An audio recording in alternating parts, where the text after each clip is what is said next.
Assalamualaikum, welcome to my YouTube channel. In this video we will discuss about modern theories of atomic structure. और आज हम जो theory discuss करेंगे वो है डी ब्रोगली हाइपोथेसिस। 1923 में लुइस डी ब्रोगली ने ये हाइपोथेसिस दी। उसने कहा कि अगर लाइट की दो प्रॉपर्टीज़ हो सकती हैं, वेव और पार्टिकल, तो पार्टिकल की दो प्रॉपर्टीज़ क्यों नहीं हो सकती? वेव और पार्टिकल भी हो और पार्टिकल वेव भी हो। लाइट की जो वेव प्रॉपर्टी है ये किसने कहा था? ये कहा था मैक्सवेल ने, ठीक है। और लाइट को पार्टिकल किसने कहा था? प्लैंक ने।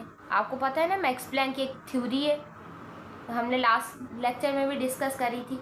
तो इसने ये हाइपोथेसिस दी, इसको देख के जो पार्टिकल है, ठीक है, इसने फिर क्या हाइपोथेसिस दी कि जो पार्टिकल है उसकी प्रॉपर्टी होगी वेव भी, और वो पार्टिकल के तौर पे भी बिहेव करेगा, ठीक है।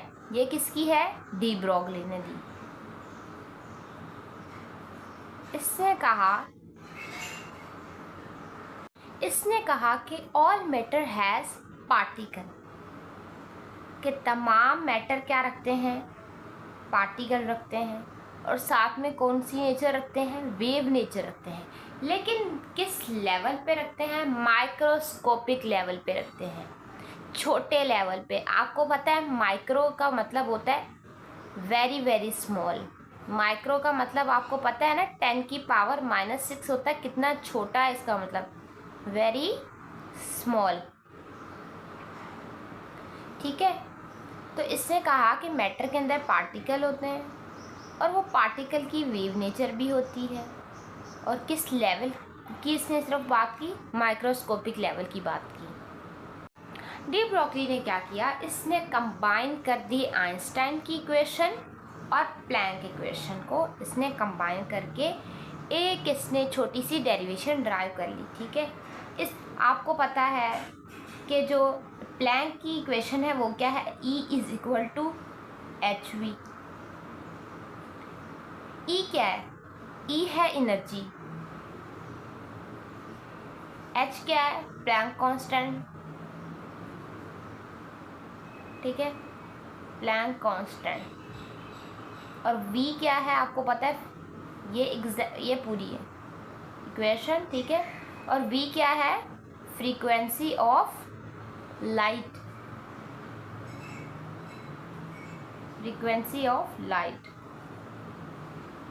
ठीक है। और सेकंड इक्वेशन फिर कौन सी रह गई अब? आइंस्टाइन की इक्वेशन क्या है? E = mc², ठीक है। बहुत ही फेमस इक्वेशन है ये तो, ठीक है। इसमें E क्या है? एनर्जी। दोनों एनर्जी की हैं, इसीलिए दोनों को क्या कर दिया? कंबाइन कर दिया। M क्या है? M है मास। और C क्या है? Speed of light. अब इन दोनों को ज्वाइन करते हैं हम। E = hv, E = mc² को हमने क्या कर लेना है? ठीक है, कंबाइन कर लेना है। आपको पता है कि जो फ्रीक्वेंसी है इसका ये फॉर्मूला होता है C/λ, ठीक है। तो हम यहाँ पे फ्रीक्वेंसी की जगह क्या लिख देंगे? C/λ = mc²। इस स्क्वायर से ये वाला C कैंसिल, ठीक है। लैम्डा यहाँ चला जाएगा, इधर डिवाइड में है, इधर जाके मल्टीप्लाई हो जाएगा। H ऊपर है, ऊपर ही रहेगा। MC यहाँ मल्टीप्लाई हो रहा है, समझें, आपस में। तो ये यहाँ पे आके क्या हो जाएंगे? डिवाइड में आ जाएंगे, ठीक है। दोबारा देखें, V का जो है हमने c is equal to lambda लगाया, इसका फॉर्मूला था। इस c स्क्वायर से ये वाला c कैंसिल, ठीक है। h अपनी जगह पे ही है, ये लैम्डा इधर डिवाइड में इधर जाके क्या हो जाएगा, मल्टीप्लाई। ये इधर मल्टीप्लाई में इधर आके क्या हो जाएंगे, इज इक्वल टू के इस साइड पे आके क्या हो जाएंगे, डिवाइड, ठीक है। तो हमारे पास क्या बन गया, lambda is equal to H M C. अब ये एम सी को हम और भी छोटा कर सकते हैं। आपको पता है मोमेंटम का फॉर्मूला होता है, मोमेंटम, ये क्या है, पी क्या होता है, momentum is equal to M C, या हम फिर कहते हैं एम वी। वी क्या है, वेलोसिटी, वी क्या है, वैसे तो ये फॉर्मूला होता है, लेकिन स्पीड क्या है, स्पीड भी तो उसमें ही आती है। वी क्या है, velocity of particle, velocity of particle, formula ये होता है एग्जैक्टली, लेकिन हम इसके बराबर करेंगे क्योंकि ये भी स्पीड है और ये भी वेलोसिटी है। Lambda is equal to H, इस एम सी की जगह अब क्या आ जाएगा, पी। पी क्या है, मोमेंटम, ठीक है।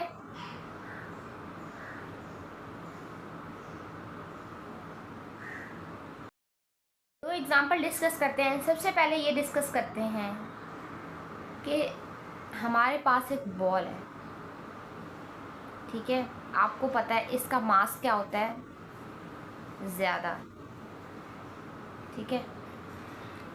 इसका मास क्या होता है, ज़्यादा। आपने इस लैम्डा में और इस एम में रिलेशन बनाना है। कौन सा रिलेशन, इन्वर्सली है, ठीक है। एक चीज़ इंक्रीज होगी तो दूसरी चीज़ डिक्रीज़ हो जाएगी, एक चीज़ डिक्रीज़ हो जाएगी तो दूसरी चीज़ इंक्रीज़ हो जाएगी, ठीक है।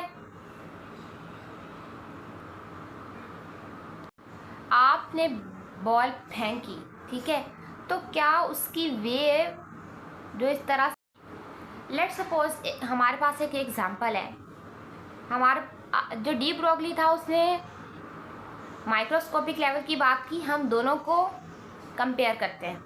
आपके पास ये कोई ऑब्जेक्ट है मैक्रोस्कोपिक लेवल का, मैक्रोस्कोपिक क्या होता है, बड़ा, ठीक है, मैक्रो मीन बड़ा, स्कोपिक लेवल, ठीक है। और सेकंड चीज़ है आपके पास माइक्रोस्कोपिक लेवल, ठीक है। आपने बॉल फेंकी, वेव्स बनेंगी, लेकिन वेव अगर बनी भी थोड़ी बहुत, ठीक है, वेव्स करैक्टर होगा, लेकिन वो छोटी होंगी, नेग्लिजिबल हो जाएंगी, ठीक है। आपको पता है कि ये रिलेशन हमारा बनेगा लैम्डा और इसका एम का, मास का। मास ज़्यादा है तो वेवलेंथ कम, वेव छोटी हो जाएंगी। आपको पता है ना, ऐसी होती हैं वेव, ऊपर वाला क्रस्ट, ठीक है, और नीचे वाला क्या होता है, ट्रफ।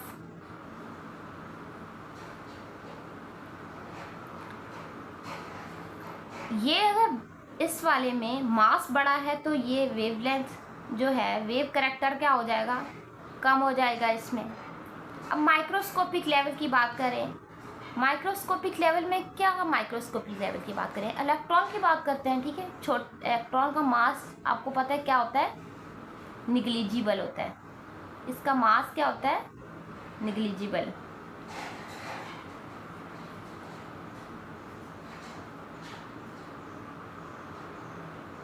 क्या बताया जाता है कि इसका मास कितना है, 9.1 एक्सपोनेंट -3 kg, बहुत कम है ना, -31 kg, सॉरी -31। तो माइनस में देखें कितना कम है, और वो भी वैल्यू भी ऊपर देखिए 31 दी हुई है।